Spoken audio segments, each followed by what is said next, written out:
السلام علیکم ورحمۃ اللہ وبرکاتہ۔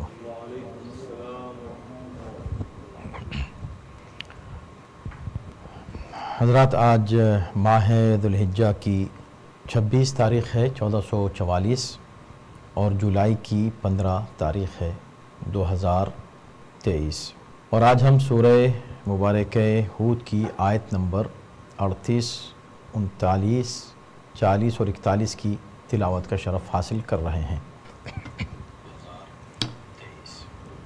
اعوذ باللہ السمیع العلیم من الشیطان اللعین الرجیم، بسم اللہ الرحمن الرحیم۔ الحمد للہ رب العالمین، والصلاة والسلام علی سیدنا و نبینا و مولانا ابی القاسم محمد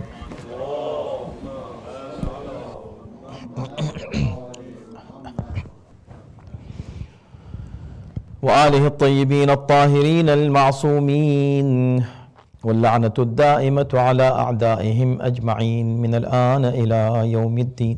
أما بعد، فقد قال الله في كتابه الكريم: بسم الله الرحمن الرحيم، ويصنع الفلك وكلما مر عليه ملأ من قومه سخروا منه قال إن تسخروا منا فإنا نسخر منكم كما تسخرون، فسوف تعلمون من يأتيه عذاب يخزيه ويحل عليه عذاب مقيم، حتى إذا جاء أمرنا وفارت النور قل نحمل فيها من كل زوجين اثنين وأهلك إلا من سبق عليه القول وما آمن معه إلا قليل، وقال اركبوا فيها بسم الله مجريها ومرساها إن ربي لغفور رحيم، صدق الله العلي العظيم۔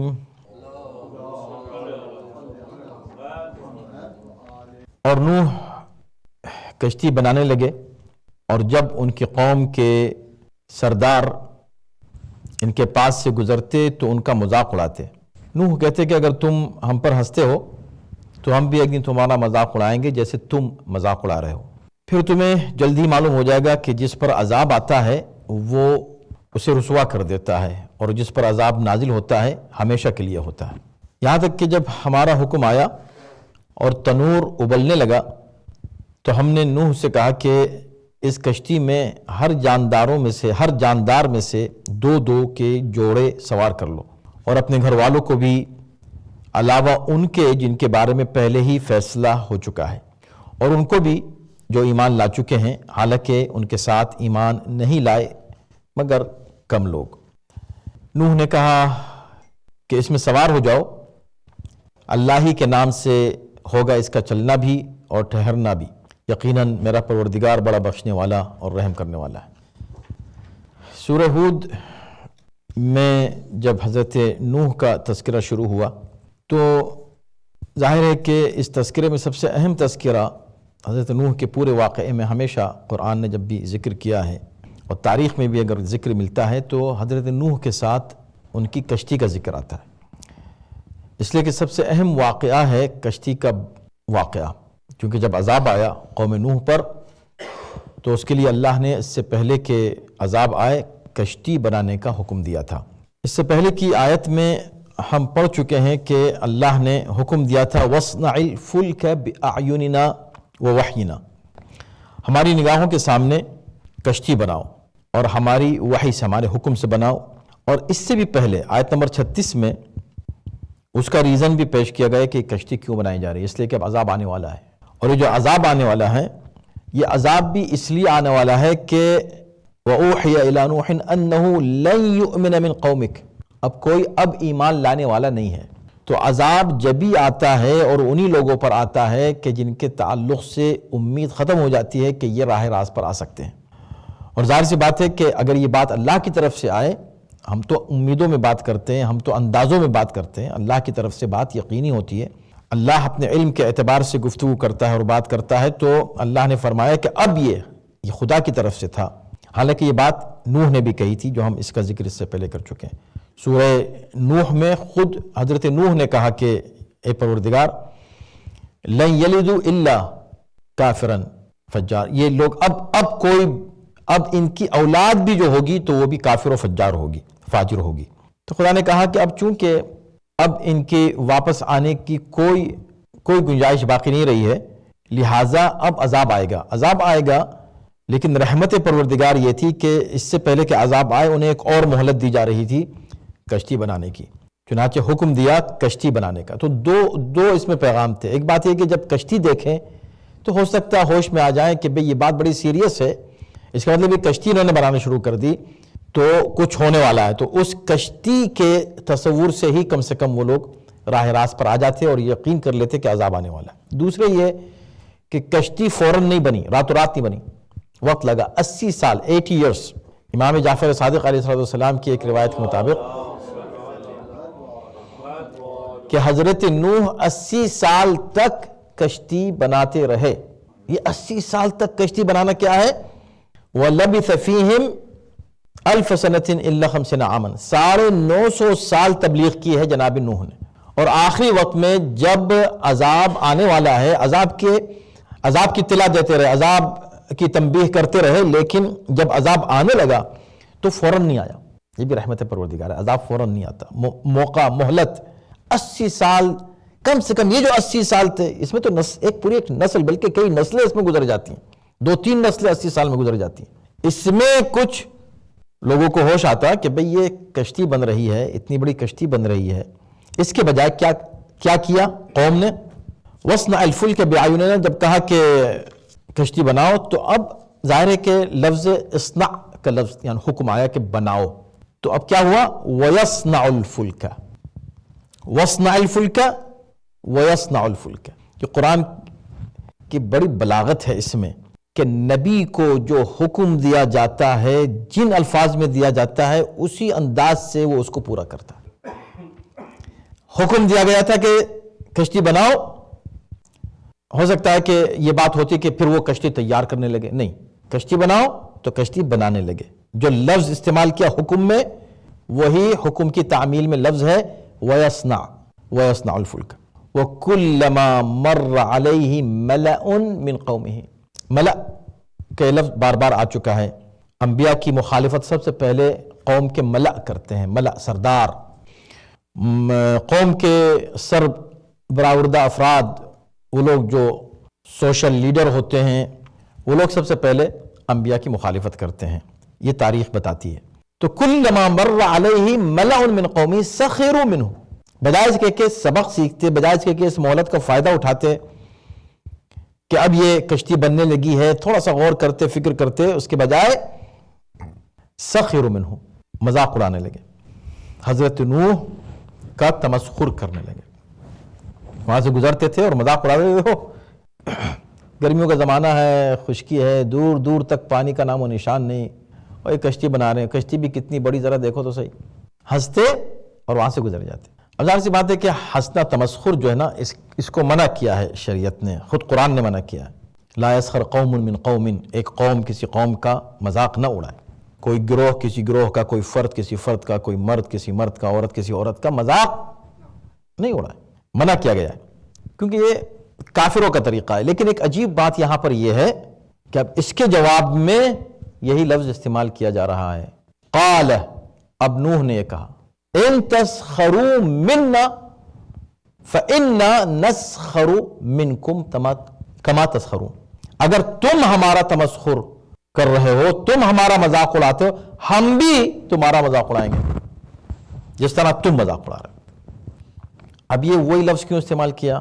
تو کبھی کبھی دشمن ایک ایسی منزل پر پہنچ جاتا ہے کہ اس کا پورا سہارا ظلم کا کوئی ایک طریقہ بن جاتا ہے، کوئی بھی ایک طریقہ وہ لیتا ہے اور اس کو وہ ظلم کا وہ سہارا بن جاتا ہے، اس کے لیے گویا اس کا ایک ہتھیار بن جاتا ہے۔ تو قرآن یہ کہتا ہے کہ ایسے موقع پر خدا کی طرف سے ہونا چاہیے کہ خدا پھر، جیسے مکر ہے، لفظ مکر ایک کوئی صحیح لفظ نہیں ہے اور کوئی صحیح عادت نہیں ہے مکر کرنا، لیکن قرآن نے استعمال کیا وَمَكَرُوا وَمَكَرَ اللَّهُ، وہ مکر کرتے تھے، چونکہ ان کے پاس ہتھیار اس وقت مکر ہی تھا، تو جو دشمن کا ہتھیار ہے اس کو لیا اور اسی پر اس سے حملہ کر دیا، اس کا جواب اسی ہتھیار سے جو وہ لے کر آیا ہے۔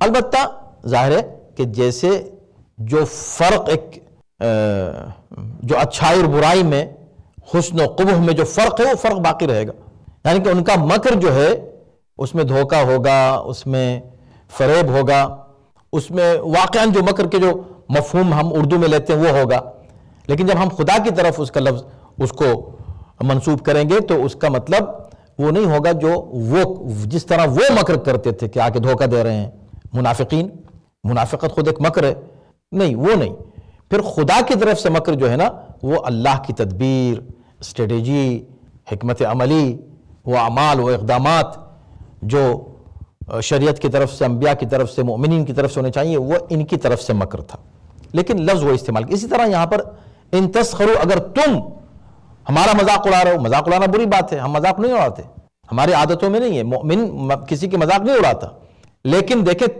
2 مرتبہ کہا، شروع میں بھی، آخر میں بھی، بیچ میں، بلکہ 3 مرتبہ، اوریجنلی 4 مرتبہ پورے آیت میں، لیکن 3 مرتبہ جواب میں آیا ہے۔ ان تسخروا منا، اگر تم ہمارا مذاق اڑا رہے ہو، فإنا نسخر منکم، تو ہم بھی تمہارا مذاق اڑائیں گے، کما تسخرون، جس طرح تم آج ہمارا مذاق اڑا رہے ہو۔ اب یہاں بھی مذاق اڑانے میں فرق ہوگا، وہ جو مذاق اڑا رہے ہیں اس میں ظاہر سی بات ہے کہ جس انداز سے اہانت آمیز انداز اور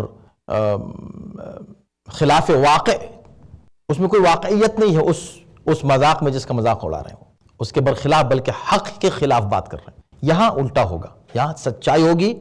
اب جب تم پریشان ہوگے تو ہم تمہارا مذاق اڑائیں، کیا مطلب؟ کما تسخرون، جیسے اس وقت تم کہتے تھے ارے یہ کیا ہے، دور دور تک پانی کا نام و نشان نہیں، یہ دیکھیں کشتی کتنی بڑی بنا رہے ہیں یہاں اس جگہ، اس زمین پر، اس خشکی پر کشتی، وہ بھی اتنی بڑی، یہ سب باتیں کرو نا، ہم یہی باتیں کریں گے۔ ہاں دیکھا یہ جو کشتی بنی تھی کیوں بنی تھی، تم سے کہہ رہے تھے کہ آ جاؤ، تم سے کہہ رہے تھے کہ مان لو، کما تسخرون، اس وقت ہم جب ڈوب رہے ہوگے تم، تب ہم تمہارا مذاق اڑائیں گے۔ دیکھو اب ڈوب رہے ہو نا، یہ ان کا مذاق ہوا اصل میں، حالانکہ حقیقت کی بات ہو رہی ہے، اس میں کوئی ایسی شے نہیں ہے جو خلاف واقع ہو تمسخر میں۔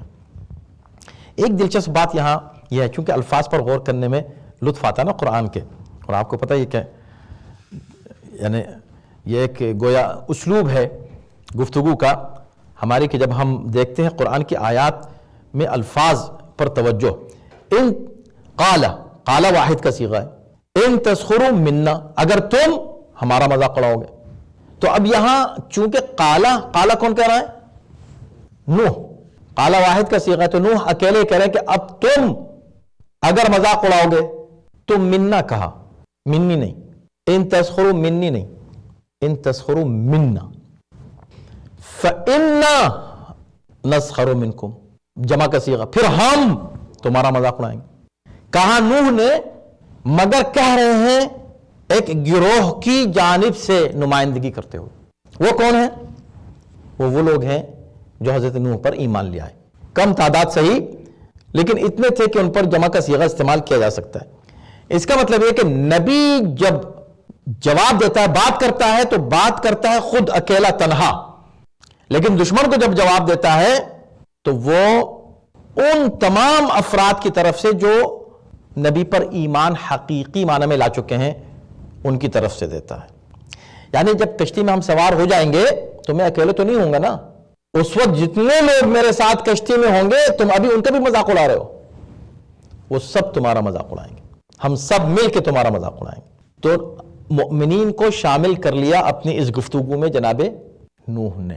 اس کا مطلب یہ ہے کہ جو کشتی میں سوار ہو جاتے ہیں، جو کشتی میں سوار ہو جائیں، وہ اتنے بلند ہو جاتے ہیں کہ نبی جب گفتگو کرے تو جمع کے صیغے میں اپنے ساتھ ان کو شامل کر لیتا ہے، ہم کہتا ہے سب کو ملا کر مؤمنین کو کہ ہم۔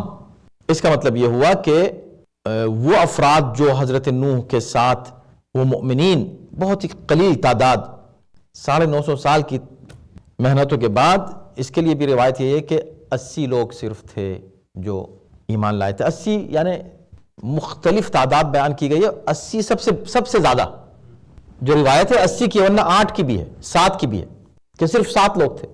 آپ سوچیں، اندازہ کریں، اتنی زحمتوں اور محنتوں کے بعد 7 لوگ ایمان لانے والے حضرت نوح پر۔ یہ ایک آیت ہوئی۔ اب آئیے صلوات پڑھیں محمد وعلی محمد پر۔ اب دوسری آیت اس کے بعد، فَسَوْفَ تَعْلَمُونَ مَنْ يَأْتِيهِ عَذَابٌ، اور تم کو بہت جلد پتہ چل جائے گا۔ اب دیکھیں، یہ ہے تھوڑی سی شاید تشریح ہے اس تمسخر کی جو مؤمنین کی جانب سے ہوگا، یعنی مؤمن جب تمسخر کرتا ہے وہ حقائق پر مبنی بات۔ فَسَوْفَ تَعْلَمُونَ، تمہیں بہت جلد پتہ چل جائے گا، معلوم ہو جائے گا، مَنْ يَأْتِيهِ عَذَابٌ۔ اس کے 2 معنی ہو سکتے ہیں۔ تمہیں بہت جلد معلوم ہو جائے گا کہ عذاب کس پر آتا ہے، اور وَيَحِلُّ عَلَيْهِ عَذَابٌ مُقِيمٌ، عذاب کو دوبارہ پھر دہرایا گیا اس لفظ کو، اور کس پر دائمی ہمیشہ رہنے والا عذاب آنے والا ہے، بہت جلد تم کو پتہ چل جائے۔ ایک تو مطلب یہ ہوا، دوسرا یہ ہوا من یاتی، تمہیں جلد معلوم ہو جائے گا کہ جس پر عذاب آتا ہے یخزیہ، وہ اسے رسوا کر دیتا ہے، اور جس پر عذاب آتا ہے وہ عذاب دائمی ہوتا ہے، ٹلنے والا نہیں ہوتا۔ دونوں معنی صحیح ہیں، لیکن اس سے یہ پتہ چلا کہ وَيَصْنَعُ الْفُلْكَ، جب بنا رہے تھے، یصنع بھی مضارع کا صیغہ ہے، صنع الفلک نہیں ہے، یصنع یعنی بناتے رہے، جب بنا رہے تھے اس وقت وہاں سے گزرنے والے ان کا مذاق اڑاتے تھے۔ تو یہ آن گوئنگ ایک سلسلہ تھا مسلسل، مگر اس موقع پر بھی حضرت نوح یعنی کشتی بنانے سے پہلے تو تھا ہی یہ سلسلہ، کشتی بنانے کے دوران بھی انہیں عذاب کی تنبیہ کرتے رہے، عذاب کی دھمکیاں ان کو دیتے رہے، عذاب سے ان کو ڈراتے رہے۔ فَسَوْفَ تَعْلَمُونَ، تمہیں جلدی معلوم ہو جائے گا عذاب کس پر آنے والا ہے، یا جب عذاب آتا ہے تو کیسے توہین آمیز اور رسوا کر دینے والا عذاب ہوتا ہے، یہ تمہیں جلدی معلوم ہو جائے گا۔ اور ظاہر سی بات ہے کہ ایک نبی کا کام یہی ہوتا ہے کہ آخری لمحوں تک بھی وہ کوشش کرتا رہے قوم کو بچانے کی۔ چنانچہ نہ صرف دوران کشتی کی جو صنع کشتی ہے بنائی جا رہی تھی اس کے دوران، نہ صرف اس وقت صناعت کے دوران، بلکہ اس وقت بھی جبکہ بن چکی اور پانی آنے لگا، تب بھی وہ آواز سبھی کو دے رہے تھے کہ آ جاؤ، لیکن جن کو نہیں آنا تھا وہ نہیں آئے۔ اب اس میں ایک چیز اور ہے قابل غور اور قابل توجہ، جس کی طرف ہلکا سا اشارہ ہم نے گزشتہ درس میں بھی کیا تھا کہ بھی دیکھیں، چاہتا تو خدا جنت سے ایک کشتی بنا کے بھیج دیتا، یا حکم دیتا کہ دیکھو میں یہ فرشتے بھیج رہا ہوں، یہ فرشتے تمہارے ساتھ مل کے ابھی راتوں رات یہ کشتی جو ہے بنا لیں گے، لیکن 80 سال لگائے۔ دوسری یہ کہ ایک اور مسئلہ یہاں پر آتا ہے، اور یہ سوال کیا جا سکتا ہے، ذہن میں آ سکتا ہے سوال کسی بھی شخص کے، کہ خدا قادر مطلق ہے، اللہ قادر مطلق ہے، اور اس سے کوئی انکار نہیں کر سکتا اس حقیقت سے کہ خدا اگر چاہے عذاب بھیجنا تو اس کا عذاب آج کل کے بموں کی طرح نہیں ہوتا، یا ایٹم بم کی طرح نہیں ہوتا کہ گرایا تو جہاں گرایا سبھی اس میں تباہ ہو گئے۔ اللہ کا عذاب سلیکٹڈ ہو سکتا ہے کہ جو لائق عذاب ہے اس پر عذاب آئے، جو لائق عذاب نہیں ہو بچ جائے۔ اور تاریخ میں ایسا ہوا ہے، حضرت موسیٰ کے زمانے میں ایسا بہت ہوا ہے کہ فرعونیوں پر عذاب آتا تھا، ان کے کھانوں میں جو ہے وہ کیڑے اور دوسری چیزیں آ جاتی تھیں، اور جو مومنین تھے ان کے یہاں کھانے بالکل ایسے درست رہتے تھے، کوئی مسئلہ نہیں ہوتا، بالکل برابر میں بیٹھے ہوئے ہیں، وہ کھا نہیں پا رہے ہیں اور یہ کھا رہے ہیں۔ تو ایسا ہو سکتا تھا کہ نہیں، ابھی کشتی بناؤ، 80 سال کشتی بنانے میں لگاؤ، عذاب جب آئے کہ بھی دیکھو عذاب آنے والا ہے، کل عذاب آ گیا، کچھ لوگ ڈوب گئے، کچھ لوگ بچ گئے۔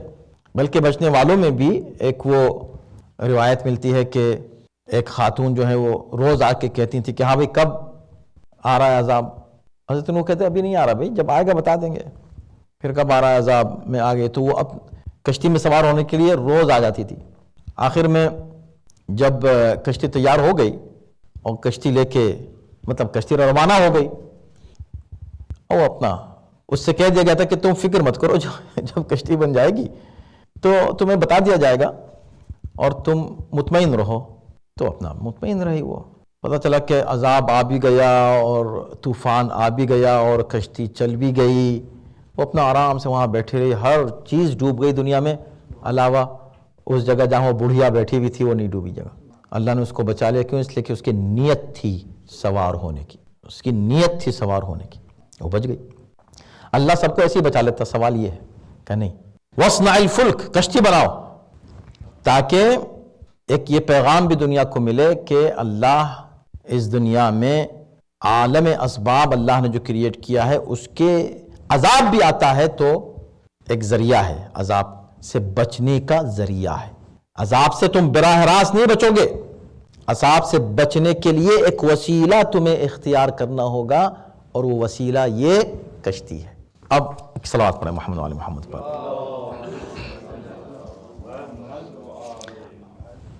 اب چوتھی آیت، تیسری آیت جو آج ہم نے پڑھی تھی، حَتَّى إِذَا جَاءَ أَمْرُنَا، حَتَّى إِذَا جَاءَ أَمْرُنَا وَفَارَتِ التَّنُّورُ. اب یہ ہوتا رہا، کشتی بناتے رہے، وہ آ کے مذاق اڑاتے رہے، حضرت نوح جواب دیتے رہے، پھر ان کو عذاب کے تعلق سے آگاہ کرتے رہے. حتیٰ، یہاں تک کہ جاء امرنا، یہاں تک کہ ہمارا حکم آ گیا. وفارت تنور، اور تنور سے پانی ابلنے لگا. وفارت تنور، فوران یعنی ابلنا، پانی ابلنے لگا. قل نحمل فیہا من کل زوجین اثنین. تو اب تیاری شروع ہو گئی، اب سب کشتی پر سوار ہونے لگے. دلچسپ بات یہ ہے، وفارت تنور، پانی کہاں سے شروع ہوا نکلنا؟ تنور سے. عجیب چیزیں ہیں قرآن میں واقع، خاص طور پہ حضرت نوح کے واقعے میں یہ بڑی دلچسپ بات ہے کہ حضرت نوح یہ کہہ رہے ہیں کہ استغفر ربکم انہ کان غفارا یرسل السماء علیکم مدرارا. تم توبہ کرو گے تو اللہ تمہیں بڑی نعمتیں دے گا. 5 نعمتوں کا ذکر کیا، اس میں پہلی نعمت کیا ہے؟ یرسل السماء علیکم مدرارا، آسمان سے موسلا دار بارش ہوگی تمہارے لیے بطور نعمت. موسلا دار بارش ہوگی، پھر زمین لہلہائے گی، پھر کھیت لہلہائیں گے، پھر ہریالی ہوگی، پھر پھل ہوں گے، کھانا ہوگا، غذا ہوگی، زندگی ہوگی. لیکن آسمان سے موسلا دار بارش ہوگی. دوسری طرف جب عذاب آیا تو اس میں بھی یہ کہا کہ ہم نے آسمان کے دریچے پانی سے کھول دیے، یعنی موسلا دار بارش ہی ہوئی. بارش ہی ہے، پانی ہے. وہاں پانی نعمت بن کر آ رہا ہے، یہاں پانی عذاب بن کر آ رہا ہے. تنور آگ ہوتی ہے. تنور میں آگ ہوتی ہے. کسی اور جگہ سے پانی نکل سکتا تھا کہ نہیں، تنور سے نکلے گا. جہاں سے آگ نکلتی ہے اس کے برعکس وہاں سے پانی نکلے گا، اور وہاں سے شروع ہوا پانی. قل نحمل فیہا، تو ہم نے ان سے کہا من کل زوجین اثنین، ہر زوج میں سے 2 لے لو. ہر زوج میں سے 2 لے لو، یعنی کہ ہر جوڑا اس میں سے ایک جوڑا لے لو. حالانکہ یہاں زوجین پھر اثنین استعمال ہوا ہے، یعنی قرآن کا اسٹائل ہے یہ، کیونکہ زوج جو ہے نا، 2 زوج، پھر تاکیدن زوجین تو ہے ہی اثنین، زوجین تو آلریڈی اثنین ہیں، لیکن تاکیدن اس کے لیے اثنین کا لفظ استعمال کیا. ایک احتمال ہے، اگرچہ بعید صحیح، لیکن ایک احتمال ہے کہ ہو سکتا ہے کہ 2 جوڑے لیے گئے ہوں بجائے ایک جوڑا لینے کے. کیونکہ ظاہر ہے کہ اگرچہ جانوروں پر کوئی شریعت لاگو نہیں ہوتی اور عائد نہیں ہوتی، مگر پھر بھی بہن بھائی سے جو ہے وہ نسلیں آگے نہیں بڑھتی. تو ہو سکتا ہے کہ خدا یہ چاہتا ہو کہ جانوروں سے بھی اس طرح کی نسل آگے نہ بڑھے. لیکن یہ احتمال ہے، کیونکہ اکثر مفسرین نے کہا کہ نہیں، زوجین تثنیہ ہے، بے شک دونوں زوج کو زوجین کہتے ہیں. اثنین یعنی 2 کا مطلب 2 زوج، تاکید ہے اس کی. اب جانوروں کو سوار کرنا شروع کیا. ہر طرح کا جانور سوار ہو رہا ہے، ہر طرح کا جانور سوار ہو رہا ہے. ایک عجیب بات ہے یہاں، بہت ہی دلچسپ ہے یہ بات. اور یہ ایک پیغام ہے تمام امت مسلمہ کے لیے۔ جب جناب نوح نے سوار کرنا شروع کیا جانوروں کو حکم خدا سے، تو ہر طرح کے جانور کو سوار کیا۔ اب ان سوار کرنے والوں میں پھر دیکھا کہ شیر کو سوار کیا، ہاتھی کو، بکری کو، ہرن کو۔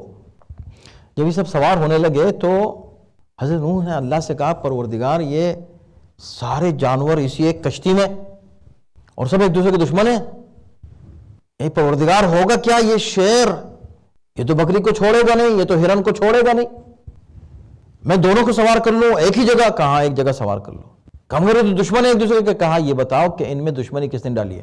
کہ تو نے پروردگار۔ کہا بس ہم نے قانون بنایا ہے جب تک باہر ہیں دشمن ہیں، جب کشتی میں آئیں گے تو دشمنی ان کے ہم ختم کر دیں گے۔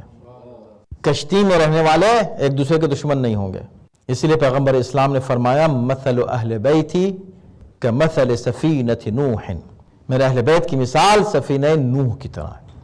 اب جو اس کشتی میں سوار ہو جائے گا، کسی قیمت پر دو افراد میں جو سیم کشتی میں سوار ہیں دشمنی نہیں ہو سکتی، اس لیے کہ دونوں اس کشتی میں ہیں۔ جب جن میں فطری دشمنی ہے وہ کشتی میں آنے کے بعد ختم ہو جاتی ہے، تو جن کے درمیان عارضی کوئی دشمنی ہوئی ہو وہ کیوں نہیں ختم ہو سکتی؟ لہٰذا یہ امت کے لیے اتحاد کا ایک بہترین وسیلہ کیا ہے؟ کشتی نجات، اہل بیت علیہ السلام کا وجود، یہ اتحاد اور پیار، محبت اور وحدت اور اخوت کا بہترین ذریعہ اور وسیلہ ہے۔ اور جس سے ہٹ جاتا ہے ظاہر سی بات ہے کہ پھر وہاں اختلافات آپ دیکھ رہے ہیں، پوری دنیا میں اختلافات ہیں اور دشمنیاں ہیں۔ تو سوار کرو وَأَهْلَكَ إِلَّا مَنْ سَبَقَ عَلَيْهِ الْقَوْلُ، علاوہ ان لوگوں کے جن کے بارے میں پہلے سے فیصلہ ہو چکا ہے۔ تو اب یہاں گزشتہ ہفتے بھی یہ سوال آیا تھا کہ جب یہ بات کی آیتیں آ رہی ہیں کہ جب اللہ نے منع کر دیا، اللہ نے اس سے پہلے آیت نمبر 38 میں یہ منع کر دیا کہ وَلَا تُخَاطِبْنِ فِي الَّذِينَ ظَلَمُوا، جو ظالم ہیں ان کے بارے میں مجھ سے بات مت کرنا۔ تو پھر اپنے بیٹے کے لیے کیوں کہا تھا جناب نوح نے کہ اللہ میرے بیٹے کو بچا لے؟ جب کہا کہ نہیں ہے بات مت کرنا مجھ سے، تو یہاں پر اس کا جواب آ رہا ہے۔ کہا کہ سب کو سوار کر لو وَأَهْلَكَ، اور اپنے اہل کو بھی، إِلَّا مَنْ سَبَقَ عَلَيْهِ الْقَوْلُ، علاوہ ان میں سے، تمہارے اہل میں سے، علاوہ اس کے کہ جس کے بارے میں پہلے سے فیصلہ ہو چکا ہے۔ تو بیٹے کے بارے میں پہلے سے فیصلہ نہیں تھا، بیوی کے بارے میں تھا، اس لیے بیوی کے بارے میں نہیں کہا کہ اللہ میری بیوی کو بچا لے، بیٹے کو کہا، اور یہ کہہ کے کہا کہ وعدک الحق، تیرا وعدہ حق ہے کہ تو نے کہا تھا کہ اپنے اہل کو بھی سوار کر لو، میں سوار کرنا چاہ رہا ہوں، یہ سوار نہیں ہو رہا ہے، تو بچا لے۔ تو اس وقت خدا نے یہی لفظ استعمال کیا جو یہاں ہے 40 میں، انہو لیس من اہلک، ہم نے اہل کی بات کی ہے، یہ تمہارا بیٹا ضرور ہے لیکن تمہارے اہل سے نہیں ہے، کردار جس کا ایسا ہو گیا ہے کہ تمہارے اہل سے خارج ہو گیا ہے کردار کی وجہ سے، وہ انشاءاللہ آنے والا ہے موضوع۔ لیکن یہاں چونکہ لفظ اہلک آیا، اہلک ہے، اپنے اہل کو بھی سوار کر لو یہاں، تو اس بیس پر انہوں نے اپنے بیٹے کو بھی سوار کرنا چاہا، بیوی کو نہیں، اس لیے کہ الا من سبق علیہ القول، جن کے بارے میں پہلے سے فیصلہ ہو چکا ہے، فیصلہ بیوی کے بارے میں ہو چکا تھا۔ ومن آمن، اور جو ایمان لا چکے ہیں سب کو سوار کر لو۔ یہ کہہ کے، یہ عجیب ہے، خدا کی قسم مجھے حیرت ہے کہ کیوں نہیں اس پہ غور کیا جاتا۔ قرآن ہے یہ، کس لیے؟ قصہ کہانی ہے، بس ایک کہانی کی کتاب ہے، نعوذ باللہ، ہدایت کی کتاب ہے۔ وما آمن معه الا قلیل، جو صاحبان ایمان ہیں ان کو بھی سوار کر لو، مگر ان پر ایمان نہیں لائے، قرآن کہہ رہا ہے، خدا کہہ رہا ہے کہ نوح پر ایمان نہیں لائے، الا قلیل، علاوہ بہت کم لوگوں کے، قلیل لوگوں کے۔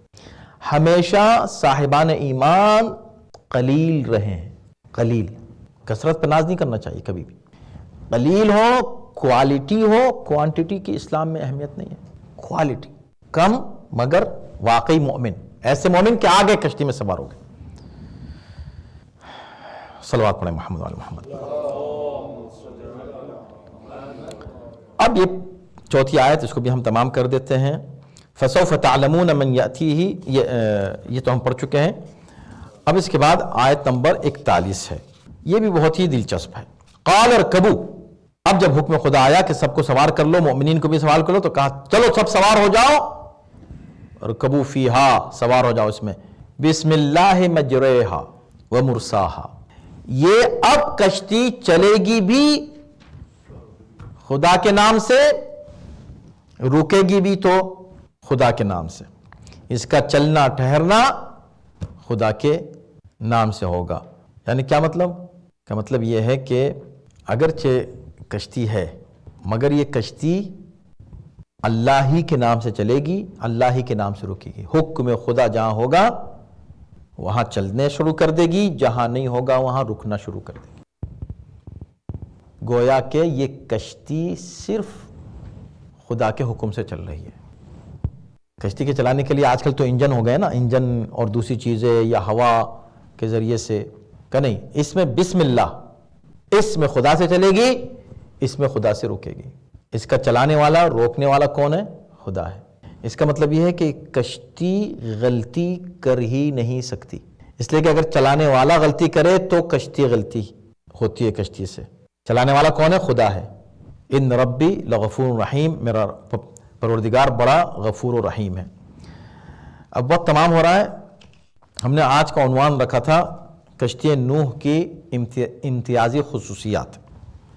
تو اب چونکہ آیتیں پڑھ لی ہیں تو تھوڑا سا ان کے حوالے سے چند خصوصیات آپ سن لیں، اور ان خصوصیات کے سننے سے پہلے رسول اللہ کی وہ حدیث جو بہت ہی معروف اور متواتر ہے، مثل اہل بیتی کمثل سفینۃ نوح، میرے اہل بیت کی مثال سفینہ نوح کی طرح ہے۔ اہل بیت کا اتنا ذکر رسول اللہ نے کیا ہے کہ کوئی یہ کہہ نہیں سکتا کہ ہم کنفیوز رہ گئے، ہم کو تو پتہ نہیں چلا۔ نہیں، ہر جگہ موقع موقع پر جگہ جگہ اہل بیت کا تذکرہ فرمایا ہے۔ مثل اہل بیتی، میرے اہل بیت کی مثال سفینہ نوح کی طرح ہے۔ من رکبہا نجا، جو اس میں سوار ہوگا وہ نجات پائے گا۔ دیکھیں، کیا آپ نے کبھی سنا، کہیں دیکھا، کوئی روایت ہے کہ اس کشتی میں جب کشتی تیار ہو گئی تو حضرت نوح آگے آگے چل رہے تھے کشتی کو لے کر، اور پیچھے کشتی چل رہی تھی اور اس میں مومنین سوار تھے؟ کہ نہیں، اس کشتی میں نوح بھی سوار تھے۔ نوح اور نوح کے سب ماننے والے اسی کشتی میں سوار تھے۔ جو بھی اس میں ہوگا مخصوص کر دیا، یعنی حد بندی کر دیا، بس اسی میں جو ہوگا وہی نجات پائے گا۔ حالانکہ کیا مجال عذاب کی جو نوح کو چھو بھی دیتا، نوح باہر رہتے؟ کہ نہیں، اسی میں رہیں گے، کشتی ہی میں نبی بھی، کشتی ہی میں نبی کے ماننے والے بھی۔ وَمَن تَخَلَّفَ عَنْهَا غَرَقَ، جو اس سے ہٹ جائے گا اس کشتی سے وہ غرق ہو جائے گا۔ اب جلدی سے خصوصیات دیکھ لیجئے، چند منٹ رہ گئے ہمارے پاس، منٹ جو ہیں وہ چند رہ گئے، 4-5 منٹ میں آپ سن لیں، تشریح کا موقع ملے گا بعد میں۔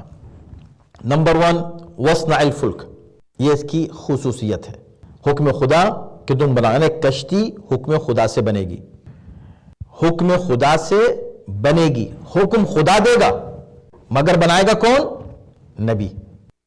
یہی کشتی اہل بیت کی، یہ سب کشتی اہل بیت کی خصوصیات ہیں۔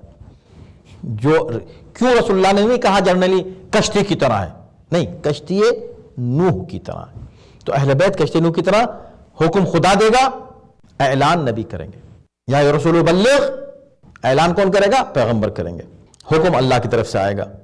خدا کہے گا قل تعالوا ندعو ابناءنا، ہم اپنے بچوں کو بلاتے ہیں، تم اپنے بچوں کو بلاؤ، ہم اپنی عورتوں کو، ہم اپنے نفوس کو، تم اپنے نفوس کو۔ یہ حکم کون دے رہا ہے؟ فقل تعالوا، اللہ حکم دے رہا ہے، لیکن کرے گا کون؟ نبی کریں گے۔ تو حکم خدا دے رہا ہے وَاصْنَعِ الْفُلْكَ، مگر بنا کون رہا ہے؟ نبی بنا رہے ہیں۔ دوسری خصوصیت بِأَعْيُنِنَا، ہماری نگاہوں کے سامنے بناؤ، ہماری نگاہوں کے سامنے بنے گا۔ اس کا مطلب یہ ہے کہ کشتی نجات امت محمدی بھی اللہ کی نگاہوں کے سامنے ہوگی، یعنی اللہ کے سامنے بنے گی۔ پیغمبر اسلام حکم خدا سے بنائیں گے اور وہ کشتی اس انداز سے بنے گی۔ چادر کسا میں وہ بھی مشہور روایت ہے، جب سب جمع ہو رہے ہیں تو اصل میں ایک کشتی نجات بن رہی ہے۔ وَوَحْيِنَا، یہ بناتے ہوئے بھی، بھئی حکم تو آ گیا نا کہ کشتی بناؤ، تو وحی الہی تھی نا، کہ نہیں، بناؤ، ہماری نگاہوں کے سامنے بناؤ، ہماری وحی سے بناؤ۔ اس کا مطلب ہے کہ ہر جتنے جزئیات ہیں اس کے وہ بھی اللہ ہی کے حکم سے ہوں گے. اس کا ہر تختہ لگے گا اللہ کے حکم سے, اس کے ہر کیل لگے گی اللہ کے حکم سے, ہر کام اللہ کے حکم سے ہوگا. کب؟ اللہ کے حکم سے. کس جگہ؟ اللہ کے حکم سے. تو کشتی کا ہر حصہ خدا کے حکم سے ہوگا کہ کوئی تختہ ہے اس کو ہٹاؤ, اس تختے کو ہٹاؤ, اس والے تختے کو لگاؤ, یہ کیل ہٹاؤ, اس کو لگاؤ. یہ سب کچھ خدا کے حکم سے ہوگا. اسی طرح کشتی نجات جب بنے گی اہل بیت کی نا, وہ بھی خدا ہی کے حکم سے ہوگی. ان کو لے کر جاؤ, ان کو لے کر جاؤ, مباہلے میں ان کو لے کر جاؤ, آیت تطہیر میں ان کو لے کر آؤ. یہ 3 ہو گئیں. چوتھی وَلَا تُخَاطِبْنِ فِي الَّذِينَ ظَلَمُوا, اے نبی جو لوگ ظالم ہیں ان کے بارے میں ہم سے بات مت کرنا, ان کی شفاعت کے لیے مت آنا. ہم تمہاری بھی بات ان کے لیے نہیں مانیں گے جو غرق ہونے والے ہیں. یہ بالکل وہی بات ہے جس کی تشریح ہم کر چکے ہیں. یہاں صرف اشارہ ہے کہ پیغمبر اسلام جو شافع محشر ہیں, جو بلا شبہ ان کی شفاعت یقیناً عند اللہ مقبول ہے, اس میں کوئی شک اور شبہ کسی مومن کو اور مسلمان کو نہیں ہو سکتا, مگر خدا یہ کہتا ہے منافقین کے لیے کہ سواء علیہم استغفرت لہم ام لم تستغفر لہم لن یغفر اللہ لہم.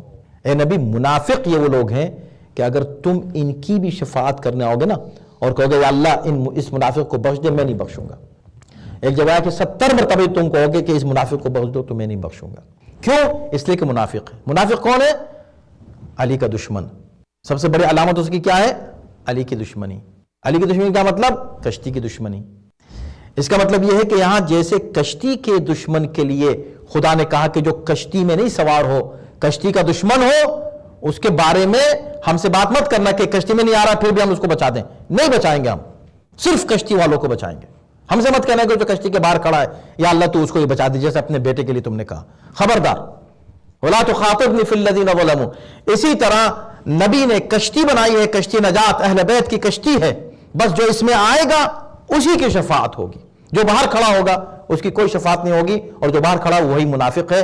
اس کے لیے خدا نے کہا کہ اگر 70 مرتبہ بھی اے نبی تم کہو گے کہ ان کو بخش دو, ہم نہیں بخشیں گے. یہ سورہ منافقون میں تو صاف صاف کہا, چاہے آپ استغفار کریں چاہے نہیں کریں, ہم نہیں بخشنے والے. صرف ایک سورہ نساء میں کہا ایک جگہ کہ ہاں ہم بخشیں گے بشرط کہ وہ تمہارے پاس آ کر ہم سے استغفار کریں. تمہارے پاس آئیں, پہلے تمہارے پاس آئیں, یعنی کشتی میں آ جائیں, کشتی میں سوار ہوگا. 5واں انہم مغرقون.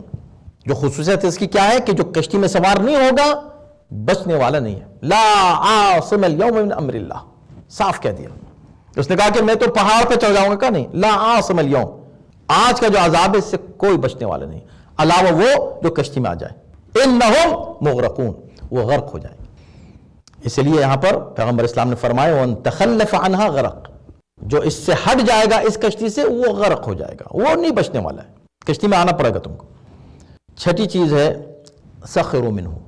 ملأ جو بڑے بڑے لوگ تھے نا وہ مذاق اڑاتے تھے نبی کا, کشتی بنا رہے ہیں, کشتی بنا رہے ہیں. رسول اللہ کا بھی بہت مذاق اڑایا گیا ہے, توہین تک کی گئی ہے اس کشتی نجات بنانے کے سلسلے میں اور اس کے اعلان کے سلسلے میں. وہ سب آپ لوگ کے سامنے. 7ویں چیز ہے ارکبوا فیہا. اس میں ہر ایک کو سوار ہونا ہے. سوار ہونے کا مطلب کیا ہوتا ہے؟ یعنی کہ اب کشتی, اب ہم تو خوش ہو گئے, اب تو اچھا, تو ہم تو اہل بیت والے ہیں, ہم تو اہل بیت کو مانتے ہیں, تو پھر تو ہم کشتی میں ہم کو نجات مل جائے گی. ہاں ملے گی, مگر یاد رکھنا کشتی میں ہوتا کون ہے؟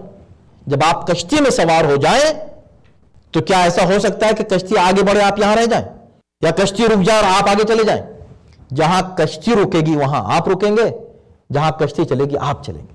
جہاں انہوں نے کہہ دیا حرام ہے بس وہ حرام ہمارے لیے ہے, انہوں نے کہہ دیا حلال ہے تو حلال ہے, آگے بڑھیں گے تو ہم بھی آگے بڑھیں گے, وہ رکیں گے تو ہم بھی رکیں گے. اگر وہ جہاں آگے بڑھ رہے ہیں ہم رک رہے ہیں, یا جہاں وہ رک رہے ہیں ہم آگے بڑھ رہے ہیں, تو ہم کشتی پہ سوار نہیں ہیں. کشتی پہ سوار ہونے والے کا حرکت و سکون کشتی کے تابع ہوتا ہے. جو کشتی اگر ہلتی بھی ہے کشتی تو جو لوگ کشتی میں وہ بھی ہلنے لگتے ہیں, رکتی ہے کشتی تو رک جاتے ہیں, چلتی ہے کشتی تو وہ بھی چل رہے ہیں. تو یہاں پر ارکبوا فیہا بسم اللہ مجریہا, اللہ ہی کے نام سے چلے گی, اللہ ہی کے نام سے رکے گی, جو ہم ابھی عرض کر چکے ہیں کہ یہ چلتی رہے گی, مگر نہ صرف حکم خدا سے بنی بلکہ بیاعیننا, اس کی نگاہوں کے سامنے بنتی رہی, پھر وحی الہی آتی رہی, اس کے بعد پھر چلی تو خدا کے نام سے, رکی تو خدا کے نام سے. ہر چیز خدا سے توحید حقیقی اس کشتی میں ملے گی. خدا سے ملنا ہے تو کشتی میں آؤ, خدا کی بات کرنا ہے تو کشتی میں آؤ. آخری بات وہی تجری بہم فی موج کالجبال. یہ ابھی ہم نے پڑھی نہیں آیت, آگے آنے والی ہے کہ جب چلنے لگی کشتی تو اس کی خصوصیت یہ تھی کہ بڑی اونچی موجیں تھیں, طوفان تھا, شدید ترین طوفان, اور لہریں بڑی اونچی اونچی لہریں دیوار کی طرح اٹھتی تھیں, ساری چیزوں کو ڈبو رہی تھی, ہر چیز پانی میں غرق ہو گئی تھی. لیکن یہ تجری بہم, ان لوگوں کو لے کے کشتی سکون سے چل رہی تھی. اس کا مطلب یہ کہ کشتی نجات میں جو سوار ہوتے ہیں, بڑے بڑے طوفان آئیں گے, بڑی بڑی لہریں ہوں گی, بڑے خطرناک سیلاب ہوں گے, لیکن کشتی میں اگر سوار ہیں تو کشتی لے کے تجری بہم یعنی ان کو ساتھ لے کے چلتی رہے گی. کوئی ذرہ برابر بھی کوئی غزن نہیں پہنچے گا اس کو جو کشتی میں سوار ہوگا. پروردگار انشاءاللہ ہم کو حقیقی معنی میں اہل بیت کی کشتی کا سوار قرار دے, اور ہمیں توفیق دے کہ ہم اہل بیت کی حقیقی اطاعت گزار ہوں اور کشتی نجات پر سوار ہوں. صلوات بر محمد و آل محمد.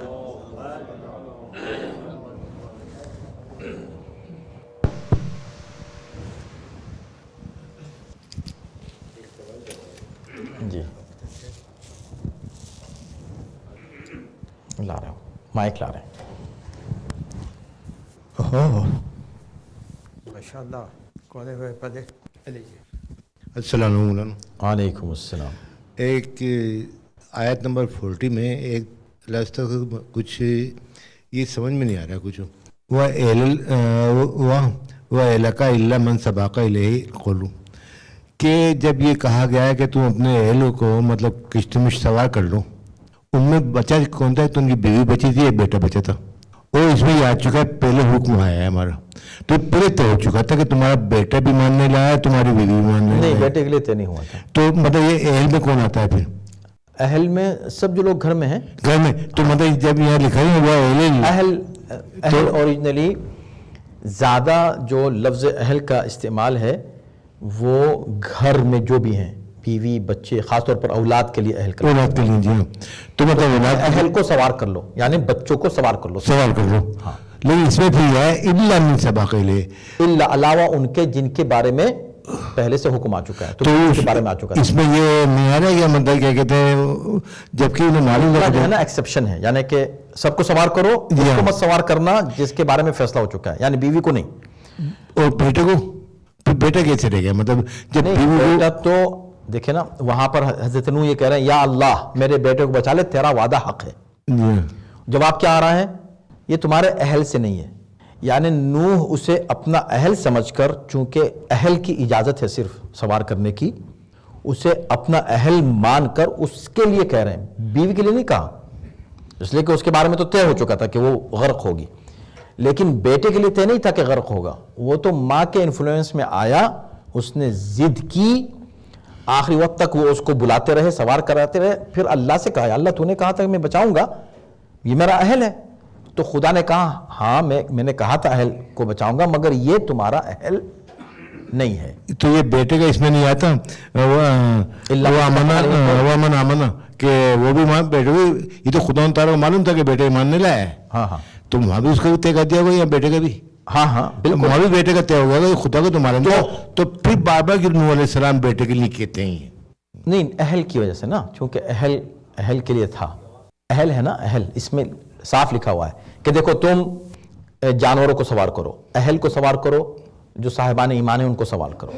تو اہل کو اور ایمان والوں کو الگ اس لیے کیا کہ اہل ہمیشہ, نبی کا اہل امت سے الگ ہوتا ہے. یہ بھی ایک نکتہ ہے اس کے اندر, اہل میں, اور اپنے اہل کو بھی شامل کر لو. کیوں کہا؟ من آمنہ کہتا کافی تھا کہ جو ایمان لیا ان کو جو ہے سوار کر لو, نہیں, اہل کو سوار کرو, گھر والوں کو, کیونکہ اہل بیت جو ہوتے ہیں وہ امت سے الگ ہوتے ہیں ہمیشہ. اہل بیت اور امت کو مکس اپ نہیں کرنا چاہیے. تو خدا نے کہا کہ کہیں لوگ یہ نہ سمجھیں کہ اہل بیت میں ایسے ڈوبنے والے بیٹے بھی ہوتے ہیں, تو خدا نے صاف کہا کہ یہ اہل سے نہیں ہے. اگر کیا یہ اہل میں مطلب یہ کہتے ہیں گھر میں والے بھائی کے بچے بھی شامل ہو جائیں گے؟ بھائی کے بچے. جیسے جب موسیٰ علیہ السلام جب اپنے بچوں کی ٹیک کیئر کر رہے تھے اور انہیں جب وہ جا رہا تھا ہارون رشید سے ملنے, کہا تھا دیکھو میرے بچے ہیں, تم ہارون رشید سے پیسہ بھی دیا ہے, ٹیک کیئر کرے, سب کچھ کہتے. اس کے باوجود بھی انہوں نے مطلب کیا کہتے ہیں ان کے بھانجے نے مطلب کیا کہتے ہیں ان کی خلافت کی تھی وہاں پر. ہاں وہاں پر تو وہ اس میں مطلب کیا شامل ہوتے ہیں اہل اس میں بھی, تو مطلب وہاں پہ خدا تعالیٰ نے مطلب کیا کہتے ہیں کیا ان کو جواب دیتا کہ دیکھو اہل میں اہل لغت نے بلی تک کو شامل کیا ہے. اچھا گھر میں جو بھی ہے وہ اہل ہے, لیکن لفظ اہل بیت اس کے لیے نص جو ہمارے یہاں رسول اللہ نے جو بتایا میرے اہل بیت یہ ہیں, قرآن نے محدود کر دیا اہل بیت صرف 5 کے لیے, کسی اور کو اہل بیت نہیں کیا قرآن نے. مباہلے نے ایک دم کلیئر کر دیا, مباہلے میں جمع کے صیغے ہونے کے باوجود نبی کسی کو نہیں لے کر گئے, حالانکہ نساء ہے. یہ عجیب بات ہے, ابھی مباہلہ گزرا ہے 2 دن پہلے کی بات ہے, آج 26 ہے اور مباہلہ 24 کو تھا. مسلمان اس کا ذکر نہیں کرتے مباہلہ کا, کہیں آپ کو کسی مسجد میں کسی موقع پر پتہ نہیں کیوں ذکر نہیں کرتے, جبکہ مباہلہ بہت ہی اہم ایک واقعہ ہے. ہاں چلے غدیر میں اختلاف ہو سکتا ہے, لیکن مباہلے میں کوئی اختلاف نہیں ہے. مباہلے میں کوئی اختلاف نہیں, مباہلے میں سب یقین سے کہتے ہیں, تمام مفسرین نے کہا ہے کہ صرف 4 کو لے کر گئے, لیکن اس میں کہا تھا نساءنا کا لفظ ہے, ہم اپنی عورتوں کو لائیں. عورتیں کیا مطلب, اسی میں سورہ احزاب میں یا نساء النبی, اے نبی کی نساء, تو نبی کی جو نساء ہیں وہ زوجات ہیں, مگر کسی زوجہ کو لے کر نہیں گئے, کسی نساء کو لے کر نہیں گئے. تو وہاں اصل میں اہل بیت کا تعارف کرنا, کون ہے اہل بیت, کون ہے اہل بیت وہاں. لیکن اگر لغت میں جائیں تو اہل میں اہل بہت ہی کمپریہنسو ورڈ ہے, کافی اس میں وسعت ہے. جو بھی گھر میں رہنے لگا, آپ نے کہا بھتیجا ہو سکتا ہے, چچا شامل ہو جائے, جو بھی گھر میں رہ رہے ہیں ایک ساتھ رہ رہے ہیں وہ گھر والے ہوں گے. اپنے قال ان تسخروا منا اور فإنا نسخر منا کا بڑی اچھی مثال دے کہ قال میں وہ سنگل ہے, اس کا فاعل جو ہے وہ فعل سنگل ہے, اس لیے کہ نبی جو ہے سے کوئی مذاق اڑائے تو وہ اس کے بال سارے وجہ سے فائن سے ان کے رہنے والے جو ساتھ میں ہیں وہ ہم جیسے لوگ تو کر سکتے ہیں. اور یہ الٹ ہے, یہاں پہ اطمینانی جملہ کی ضرورت ہے تاکہ جو ان کے جو نبی ساتھ لوگ ہیں ان کو اطمینان رہے, یہاں بھی یعنی اطمینانی جملے کے طور پر زیادہ استعمال ہو اس کا. اور وہ 40 منٹ کے بسم اللہ مجرہا مرساہا مانا اللہ اکبر. بہت سے لوگ جب بھی نور کی مثال دی جاتی ہیں تو فوراً اصحاب لے آتے ساتھ میں کہ وہ اصحاب تاروں کی مانند ہیں, یعنی معضلہ جیسے کہ نور کی کشتی کو ضرورت تھی رات کو وقت یاد کے اس کو گائیڈنس کی, حالانکہ گائیڈنس سوال ہی پیدا نہیں ہوتی یہاں پہ. ہر چیز اللہ کی طرف ہو رہی ہے. السلام علیکم مولانا. علیکم السلام. آپ کی سب سے پہلے میں آپ کا شکر گزار ہوں کہ آپ نے بہت ہی اچھی نکات بیان کیے اور میرے لیے حاصل علم بھی ہے. اس میں جو بات مسخرے پن کی اور تمسخر کی جو آئی اس میں حدیث کے بھی آپ نے حوالے دیے, لیکن اس موجودہ دور میں فائن آرٹس یا فنون لطیفہ کے طور پر یونیورسٹیز ہیں اور بہت سی چیزیں ہیں. پاکستان کے معین اختر صاحب, عمر شریف, یہ اللہ کو پیارے ہو گئے ہیں, لیکن ان لوگوں نے وہ تمسخر کیا ہے کہ آج بھی لوگ جو ہے ٹی وی کے اوپر اس کو دہراتے بھی رہتے ہیں. اب اس کی کس طریقے سے اس کا مقابلہ کیا جائے, یہ بہت بڑا ایک چیلنج ہے ان لوگوں کے لیے جو اس قسم کو پسند نہیں کرتے. میں بھی بالکل پسند نہیں کرتا. صحیح, اس میں بس یہی ہے جو آپ نے بات فرمائی بالکل صحیح ہے. تو فرق کیا ہے, بس وہ فرق اگر ہم ملحوظ رکھیں تو کوئی حرج نہیں ہے. فرق یہ ہے کہ تمسخر میں جب تمسخر کرتے ہیں یا ایسے مزاح کی باتیں کرتے ہیں تو اس میں جھوٹ شامل ہوتا ہے یا کسی کی دل آزاری شامل ہوتی ہے, یا جھوٹ یا دل آزاری. مؤمن کی طرف سے, یعنی کہ یہاں سے جو تمسخر کا لفظ استعمال کیا ہے مؤمنین کی جانب سے اور اس میں نبی شامل ہیں, تو وہ تمسخر جو ہے بر بنائے حقیقت, یعنی واقعی ڈوب رہے ہیں, واقعی پانی آ گیا. ہاں تم انکار کر رہے تھے نا, اب بتاؤ تم ہمیں جھٹلا رہے, تم ہم پہ ہنس رہے تھے کہ یہ کشتی کیا کریں گے, دور دور تک پانی کا نشان نہیں ہے, اب دیکھو یہ کشتی ہمارے کام آ رہی ہے. تو حقائق پر مبنی اگر کوئی مزاح ہو تو اس میں کوئی حرج نہیں ہے, لیکن حقیقت پر مبنی مزاح نہیں ہے تو پھر جائز نہیں. بسم اللہ. السلام علیکم مولانا صاحب. ایک کامنٹ یہ ہے کہ وہ دوزخ کی آگ میں آگ ہوتی ہے، تندور میں آگ ہوتی ہے، تو آگ جو ہے وہ پانی بن کے آئی تو عذاب بنا کرنے کے لیے، عذاب بنا لوگوں کے لیے، کیونکہ تندور ہے نا آیا.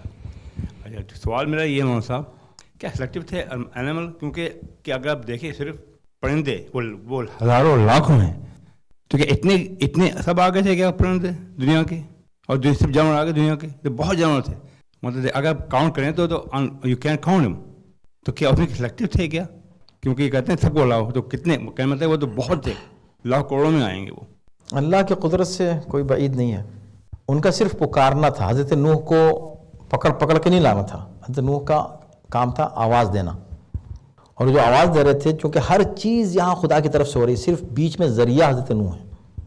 ہر کام خدا کر رہا ہے، ہر کام ہماری وحی سے ہوگا، ہماری حکم سے ہوگا. یہ سب چیزیں ہمارے نام سے کشتی چلے گی، ہمارے کام سے رکے گی وغیرہ، سب کچھ خدا کے ذریعے سے ہو رہا ہے. یعنی خدا کر رہا ہے، ذریعہ بنایا ہے اپنے نبی کو. تو جیسے حضرت ابراہیم کے لیے ہے کہ حضرت ابراہیم نے کعبہ بنانے کے بعد اللہ نے حکم دیا کہ وَأَذِّن فِي النَّاسِ بِالْحَجِّ، اب لوگوں کو آواز دو حج کے لیے. تو حضرت ابراہیم نے جب آواز دی تو یہ بڑی متفق روایت ہے، شیعہ سنی سب نے اس کو لکھا ہے، علماء نے اور مفسرین نے، کہ حضرت ابراہیم نے کھڑا ہو کے آواز دی تو یہ آواز پوری زمین پر پہنچی، ہر انسان تک پہنچی. نہ صرف انسان تک پہنچی، فَأَسْمَعَ مَنْ فِي أَصْلَابِ الرِّجَالِ وَأَرْحَامِ النِّسَاءِ، یہ آواز صلبوں میں، رحموں میں پہنچی، نسلوں تک پہنچی. سب نے آواز، جس نے بھی لبیک کہا اس کو موقع ملتا ہے حج پر جانے کا. تو یہ اللہ ہے کہ آواز یہاں کھڑے ہو کے دے رہے ہیں ابراہیم، ان کی آواز کہاں تک پہنچا دی؟ اللہ نے پہنچائی. ایسے ہی حضرت نوح نے کہا بھائی چلو بھائی سب آ جاؤ، جتنی اسپیشیز ہیں سب سوار ہو گئے. علاوہ کہتے ہیں کہ پانی کے جو جانور تھے ان کی ضرورت نہیں تھی ان کو آنے کی، اس لیے کہ ان کے لیے وہ عذاب نہیں تھا، اس لیے کہ وہ تو پانی کے ہیں جانور. لیکن باقی جو پرندے تھے اور گویا زمینی جانور تھے ان سب کو سوار کیا تھا. السلام علیکم مولانا. علیکم السلام. یہ خدا تو خیر قادر مطلق ہے، لیکن سوال اٹھتا یہ ہے کہ نوح کی کشتی کا جو ذکر ہوا، ابھی جو آپ نے تفسیر دی، خلاصہ دیا، وہ سورہ نوح میں نہ ہو کے سورہ ہود میں کیوں آیا؟ سورہ ہود کے علاوہ بھی اس کا ذکر ہے، اور حضرت خود سورہ نوح میں بھی ہے، لیکن اتنی ڈیٹیل میں نہیں ہے، وہ الگ ڈیٹیلز ہیں. وہاں پر یہ ہے ان کا کہ یا اللہ اب ان پہ عذاب کر، اس لیے کہ اب ان پر کوئی، اب یہ ایمان لانے والے نہیں ہیں. تو حضرت نوح والے اس میں ہے اس کا ذکر. حضرت نوح کا ذکر قرآن میں متعدد جگہ ہوا ہے، بار بار ہوا ہے، اور واقعے کو بھی مختلف سوروں میں بیان کیا گیا ہے. لیکن حضرت یہ پتہ ہے ہود میں سب سے زیادہ تفصیل سے. ہود اصل میں سورہ جو ہے کوئی بھی نام ضروری نہیں ہے کہ نام ایسا ہو کہ وہ زیادہ اس کا ذکر آئے. مثلا بقرہ ہے، ایک ہی بار بقرہ کا ذکر آیا، اتنا بڑا سورہ ہے 2.5 پارے کا تقریباً، اس میں بقرہ کا ذکر 1-2 آیتوں میں، لیکن اس کا نام بقرہ ہے. تو ضروری نہیں ہے کہ نام اگر آئے تو وہ ذکر بھی انہی کا ہو. حضرت ہود کا ذکر آئے گا اس میں، تو حضرت ہود کے ذکر کی وجہ سے اس میں ان کا نام آیا ہے، یہ وجہ ہے تسمیہ کی. بسم اللہ. ہو گیا. تو یہ اس سال کا آخری درس تھا. پروردگار انشاءاللہ آپ سب کو، ہم سب کو انشاءاللہ صحت و عافیت کے ساتھ طول عمر کرامت فرمائے، اور یہ موقع کرامت فرمائے کہ انشاءاللہ ہم اس قرآن کی تفسیر کو مکمل کر سکیں انشاءاللہ. محرم اور سفر کے دوران چونکہ ہم بھی سفر پر ہوتے ہیں، آپ حضرات بھی کافی بیزی ہوتے ہیں، باہر سے علماء آتے ہیں، آپ حضرات ان کو سنتے ہیں، تو یہ درس کا سلسلہ نہیں ہوتا دو مہینے کے لیے محرم اور سفر میں. تو انشاءاللہ ربیع الاول میں پھر شروع کریں گے. جب شروع کریں گے آپ کو اطلاع کر دی جائے گی. عموماً دوسرے ہفتے میں، ربیع الاول کے دوسرے ہفتے میں شروع کیا جاتا ہے درس انشاءاللہ.